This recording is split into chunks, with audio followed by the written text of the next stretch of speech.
বীর। সাবেক প্রধানমন্ত্রী শেখ হাসিনা মারা গেছেন। আমার ভাইয়ের লাশটাও ফিরে নাই। কি বলবো বলেন? দেখেন, আপনারা দেখেন, হাসিনা রক্ত চুষাকে এই বাংলার মাটিতে নিয়ে আসেন আর ওকে ফাঁসি দেন। পতিত স্বৈরাচার শেখ হাসিনার মৃত্যু নিয়ে হঠাৎ করে গুঞ্জন শুরু হয়েছে।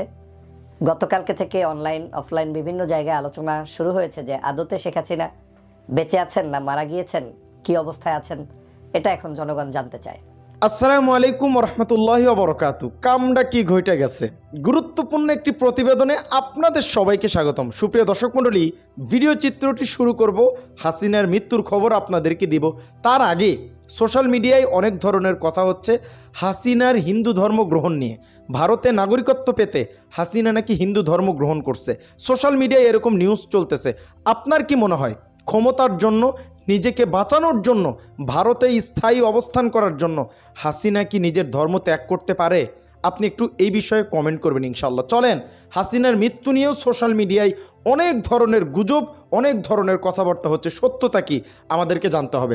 অনুরোধ এতটুকুই, আজকের ভিডিওতে যদি আপনারা সম্পূর্ণটি দেখেন বিস্তারিত জানতে পারবেন যে হাসিনা আসলে মরছে কিনা, হার্ট অ্যাটাক করছে কিনা। আর কোনো ভিডিও আপনাদের দেখা লাগবে না, আজকের ভিডিওটি একটু পরিপূর্ণটি দেখবেন ইনশাআল্লাহ। তার আগে চ্যানেলে যারা নতুন আসছেন দয়া করে চ্যানেলটি সাবস্ক্রাইব করে দেবেন এবং সেই সাথে হাসিনাকে যারা ঘৃণা করেন তারা অবশ্যই ভিডিওতে একটা লাইক করবেন। চলেন, হাসিনা মৃত্যুবরণ করলো কিনা বিস্তারিত এ টু জেড সত্যতা জানবো ইনশাআল্লাহ। প্রতিবেদনটি না টেনে দেখবেন, তাহলেই সত্যতা জানতে পারবেন ইনশাআল্লাহ। চলেন, ভিডিওটি প্লে করছি। পতিত স্বৈরাচার শেখ হাসিনার মৃত্যু নিয়ে হঠাৎ করে গুঞ্জন শুরু হয়েছে। গতকালকে থেকে অনলাইন অফলাইন বিভিন্ন জায়গায় আলোচনা শুরু হয়েছে যে আদতে শেখ হাসিনা বেঁচে আছেন না মারা গিয়েছেন, কি অবস্থায় আছেন, এটা এখন জনগণ জানতে চায়। এর কয়েকটা অন্যতম কারণ হচ্ছে, শেখ হাসিনার মাত্র দুদিন আগেও লন্ডনে একটা ভাষণ দেওয়ার কথা ছিল, যেই ভাষণটা জনগণ মনে করেছিল যে তিনি সরাসরি লাইভে এসে সেই ভাষণটা দিবেন এবং তাকে সংযুক্ত করা হবে সরাসরি স্ক্রিনে। কিন্তু তার একটি অডিওর মাধ্যমেই সেখানের সমাবেশকে সমাপ্ত করতে হয়েছে এবং অডিওটা তিনি কোথায় বসে দিয়েছেন, কিভাবে দিয়েছেন, আদৌ অডিওটা সত্য কিনা, এটা নিয়ে এখন লন্ডনের আওয়ামী লীগের নেতাকর্মীরা বেশ হতাশ। তারা এখন অনেকেই মনে করছেন যে শেখ হাসিনা হয়তো আর জীবিত নেই, তিনি মৃত্যুবরণ করেছেন। শুধু এই কারণটাই নয়, শেখ হাসিনা বাংলাদেশ থেকে যখন বিতাড়িত হয়েছেন, এই দেশ থেকে পালিয়ে গিয়েছেন, পালিয়ে যাওয়ার পর থেকে আজ পর্যন্ত আমি চ্যালেঞ্জ নিয়ে বলছি, কোনো ব্যক্তি বিশেষ দেখাতে পারবে না যে শেখ হাসিনা তার একটা ছবি, তার কোনো একটা কাজের ছবি কিংবা তার কোনো একটা মিটিংয়ের ছবি কিংবা তিনি এই মুহূর্তে কোন জায়গায় কী অবস্থায় বসবাস করছেন তার পূর্ণাঙ্গ কোনো ছবি কেউ এখন পর্যন্ত দেখাতে পারবে না। এমনকি যেই রাষ্ট্রে থাকেন সে রাষ্ট্রের পক্ষ থেকেও স্পেসিফিকলি তাকে নিয়ে কোনো ধরনের মন্তব্য বক্তব্য দেওয়া হয়নি এবং দিচ্ছে না। সম্পূর্ণ গোপনভাবে তিনি কি আদৌ জীবিত আছেন কিংবা মৃত্যুবরণ করেছেন সেটা এখন জনগণ জানতে চায়। জনমনে প্রশ্ন উঠেছে, জনগণ এখন প্রশ্ন রাখা শুরু করেছে যে হয়তো শেখ হাসিনা আদতেই আর পৃথিবীতে বেঁচে নাই। তার এই অডিওগুলো এই নেতাকর্মীদেরকে মিথ্যা প্রলুব্ধ করে উজ্জীবিত করার জন্য হয়তো কেউ না কেউ বিভিন্ন মাধ্যমে বানানোর চেষ্টা করছেন, বানিয়ে প্রচার করছেন। কারণ এই আওয়ামী লীগ নামক পতিত এই সংগঠনটি শেখ হাসিনার মানে যদি শেষ হয়ে যায় তাহলে তো এই সংগঠনের আর কিছুই থাকে না। যদিও শেখ হাসিনা শেষ হয়েই গিয়েছেন, তিনি আর নেই, তিনি জীবিত থাকলেও নেই, তিনি মারা গেলেও নেই। কারণ তার মানুষদেরকে তিনি রাস্তায় ফেলে রেখে তারপরে 5ই আগস্ট বাংলাদেশ থেকে পালিয়েছে। আমরা কোনো মানুষের মৃত্যু কামনা করি না, কিন্তু আমরা কোনো মানুষ যখন হাজার হাজার মানুষকে মৃত্যুবরণ করায়, গুলি করে নির্বিচারে হত্যা করে, তার জন্য সহমর্মিতাও আমরা দেখাতে পারি না, প্রশ্নই আসে না। যে কোনো মানুষের মৃত্যুতে মানুষ কষ্ট পায়, কিন্তু বাংলাদেশে আওয়ামী লীগের যারা অপকর্ম করেছে, নির্বিচারে মানুষদেরকে হত্যা করেছে, তাদের মৃত্যুর সংবাদগুলো শুনলে বাংলাদেশের মানুষ কেমন জানি সেখানে শুকরিয়া আদায় করে এবং এটা নিয়ে কারো কোনো ক্ষোভ নেই, কারণ সবাই মিলে এটাকে স্বাচ্ছন্দ্য বোধ করে। যদিও এটা হওয়া উচিত নয়, কিন্তু এটা তাদের কর্মের ফসল, কর্ম যেমন তেমনই। আজ যে মৃত্যুর সংবাদটি আমি আজকের আপনাদের সামনে কথা বলছি বা সন্দেহ পোষণ করছি, এটা আমার নয়। এখন অনলাইনের সব জায়গায় ঘুরে ফিরে টকশোতে সহ বিভিন্ন জায়গায় মানুষের আলোচনা শুরু হয়েছে যে আসলে শেখ হাসিনা বেঁচে নেই, তিনি মৃত্যুবরণ করেছেন। যদিও আমি মনে করি যে তিনি হয়তো মৃত্যুবরণ করেননি, তার এখনও হয়তো বেঁচে আছেন।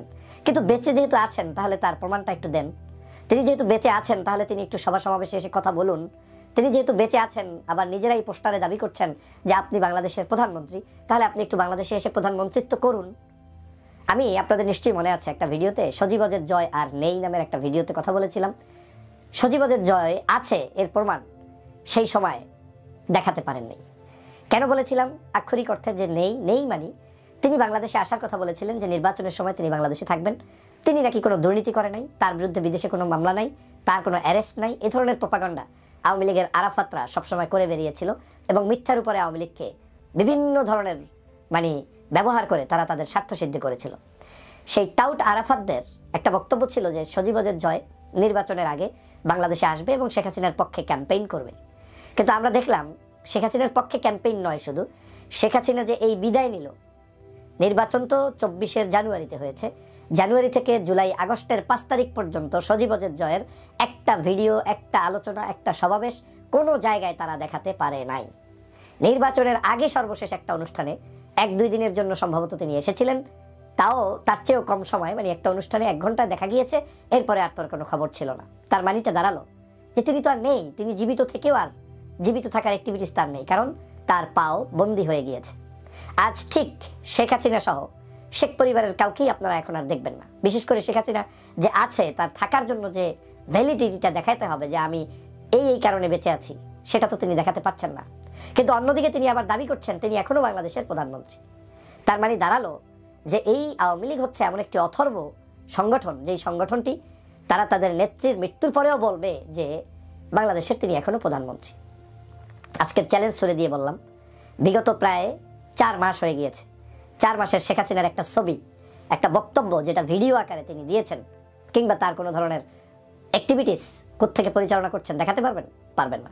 আমার তো মনে হয় আওয়ামী লীগের ভিতরে ভিতরে তার এই পতন হওয়ার পরে তিনি কোন অবস্থায় আছেন, কি হয়েছে, এটা নিয়ে হয়তো বড় ধরনের তাদের মধ্যে সন্দেহ তৈরি হয়েছে এবং সেই সন্দেহের কারণেই কিছু ওই যে আওয়ামী লীগের দুষ্ট চক্রের লন্ডন প্রবাসী যারা আছেন, তারা এআই দিয়ে হোক যেভাবেই হোক তার কণ্ঠকে মেক করে তারপরে তারা এই আওয়ামী লীগের সাথে নতুন করে প্রতারণায় লিপ্ত হয়েছেন। তারা তার ভিডিও অডিও আকারে প্রকাশ করে তারপরে দেখাতে চাচ্ছেন যে আমার নেত্রী এখনও আছে।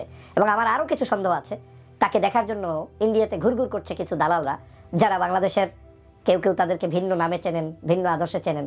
তারা সেখানে গিয়ে শেষ কীর্তনটা করতে চাচ্ছে বা শেখ হাসিনার কাছে অন্ততপক্ষে তার মৃত্যু হলেও সেটা যাতে অন্তত দেখে স্বস্তি পায়, তার কাছে গিয়ে অন্তত নিজে নিজে অনুভব করে যে নেত্রীর কাছে অন্তত একটু শেষ সময় কাটাতে পারলাম। এরকম কিছু মানুষ হয়তো এখন ইন্ডিয়াতে বসে ঘুরঘুর করছে। বাস্তবিক অর্থে শেখ হাসিনা নেই, জীবিত থেকেও নেই, মৃত্যুবরণ করলেও নেই। আর তার মৃত্যু কিংবা জীবিত নিয়ে বাংলাদেশের জনগণের কোনো আকাঙ্ক্ষাও নেই। আমি নিশ্চিত বিশ্বাস করি যে এই দেশের মানুষের উপরে যে পরিমাণ জুলুম করেছে, অত্যাচার করেছে, নিপীড়ন করেছে, মানুষদেরকে হত্যা করেছে, এর যে দায়ভার, এর যে কঠোরতম শাস্তি তা শেখ হাসিনাকে ভোগ করতেই হবে। ও চেহারা দেখাতে পারবে না, তার চেহারা হয়তো ইতিমধ্যেই কুৎসিত হয়ে গিয়েছে, তার চেহারার মধ্যে হয়তো এখন ইতিমধ্যেই এমন রোগে রোগাক্রান্ত হয়েছে যে আর সামনে আসার মতো এবিলিটি নাই, না হয় তার নেতা নেত্রীর সামনেও তিনি আর দাঁড়াতে পারেন না। এই ইনজেকশন পুশ করে, কসমেটিক্স ব্যবহার করে, বাংলার মানুষের টাকা পয়সা লোপাট করে, যে অপরাজনীতি করে এতদিন দেখিয়েছেন নিজের শরীরের অহামিকা। আর দেশনেত্রী বেগম খালেদা জিয়াকে বলেছিলেন উনি তো বয়স হয়ে গিয়েছে, যে কোনো সময় মারা যাবে। এখন মানুষ প্রশ্ন তুলছে আপনার মৃত্যু নিয়ে, আল্লাহ জানেন যে আপনি আসলে এখন কোন অবস্থায় আছেন। কিন্তু এই মানুষের সাথে আপনার যে অত্যাচার, জুলুম, নির্যাতনের স্টিম রোলার আপনি চালিয়েছেন, এটার যে খেসারত সেটা আপনাকে দিতে হবে, সেটা জীবিত থাকলেও দিতে হবে, মৃত্যুবরণ করলেও দিতে হবে। সবাইকে ধন্যবাদ। সম্মানিত দর্শক মণ্ডলী, ভিডিও চিত্রটি দেখলেন। আমার একটা কথা খুব মনে হয় যে যারা নির্যাতন নিপীড়ন করে, আল্লাহ এদেরকে বলে যে আরও কর। ফেরাউন যেমন, তোর যত দূর পর্যন্ত দৌড় আছে তুই কর, লাগামহীনভাবে আল্লাহ পাক তাদেরকে ছেড়ে দিয়ে রাখে, করতে থাক যত পারস, তোরে কোনো বাধা দিব না। তো এটাই যুগে ঘটছে। আর একটা কথা আমি শুনলাম, একজন ভাই বক্তৃতা দিচ্ছিলেন, খুব ভালো লাগলো, যে আমরা আইএমএ জাহিলিয়াতের যুগ দেখি নাই, কিন্তু আওয়ামী লীগ জাহিলিয়াত আমরা দেখছি। ঠিক আছে, তো এটা বাস্তব। এত মানুষ হত্যা করা হয়েছে, এত মানুষকে গুমখুন করা হয়েছে। এই মানুষটা ভারতে গিয়ে তার বাবা দেশ স্বাধীন করছে, জনগণের জন্য এত কাজ তিনি করছেন সবসময় বলে। এবং সেই সাথে সে আরও বলে এই যে আগস্টে জুলাইয়ে যে গণহত্যা, সে নাকি চলে গেছে, সে থাকলে আরও বেশি লাশ পড়তো, সেই জন্য জনগণের প্রতি মায়া দেখায় সে চলে গেছে।